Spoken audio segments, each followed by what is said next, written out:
Welcome back to SA Today. Now, the broad-based Black Economic Empowerment Commissioner has raised concerns over the adequate implementation and the future of Black economic empowerment in the country.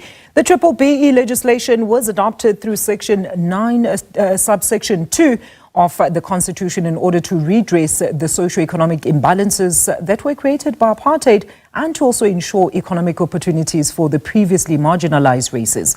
And in a step to deepen the country's economic transformation efforts, the B-BBEE Commission and the Black Management Forum, the BMF, have signed a Memorandum of Understanding under the theme Safeguarding B-BBEE Amid Challenges in Implementation.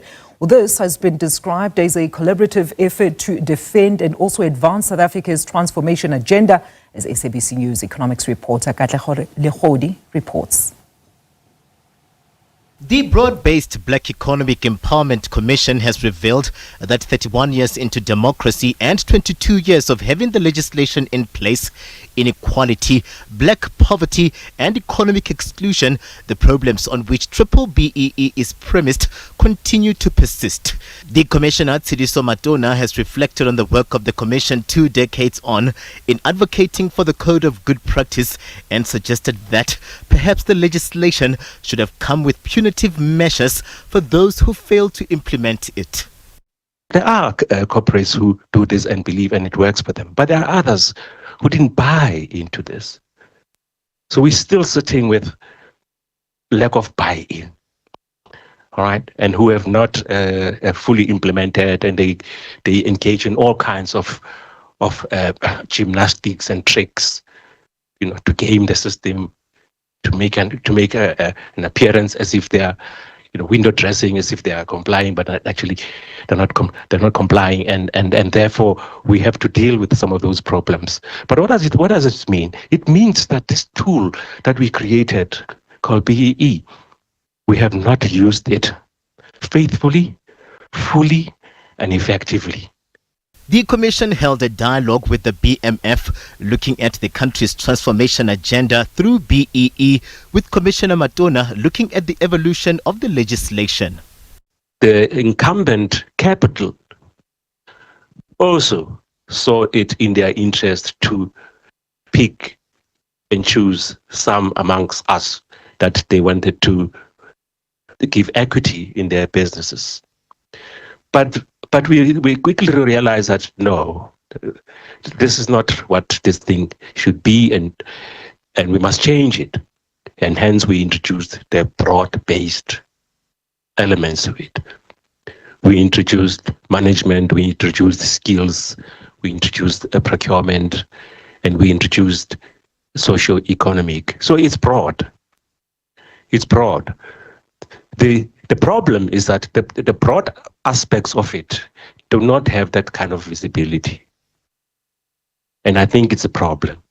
So we must fix that. We must give full visibility to, for example, socio-economic investments in underdeveloped areas, in rural areas, which sometimes are the only form of investment. Building clinics, building schools, building ECTs, building bridges in rural settlements, as it were.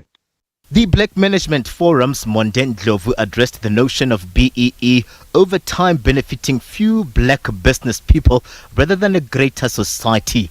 He shared statistics from company Intellidex. When people say who's benefited more from B-BBEE, in fact, the statistics are telling us, and the process is telling us, that we've created more white millionaires out of the same process that's supposed to assist black people. How have they done this? In these particular transactions, one, the owners have been white. Number two, the lawyers have been white. The corporate financiers have been white, etc. And through the process, they've been made wealthy as well. And also benefiting from the opening up of the market post-apartheid 1994, because a lot of them still held capital and black people didn't hold any capital. So when you're gonna suggest that there's specific elites, you got to look at the companies that have actually created more value through B-BBEE. And some of the transactions, especially post 2008 financial crisis, even in the 2000s, by the way, there had been transactions that had gone under. But the businesses that entered into these transactions that were white-owned were benefiting from doing more business in the country. So in actual fact, who has truly benefited from B-BBEE from a statistics perspective? It really has been established business in the main.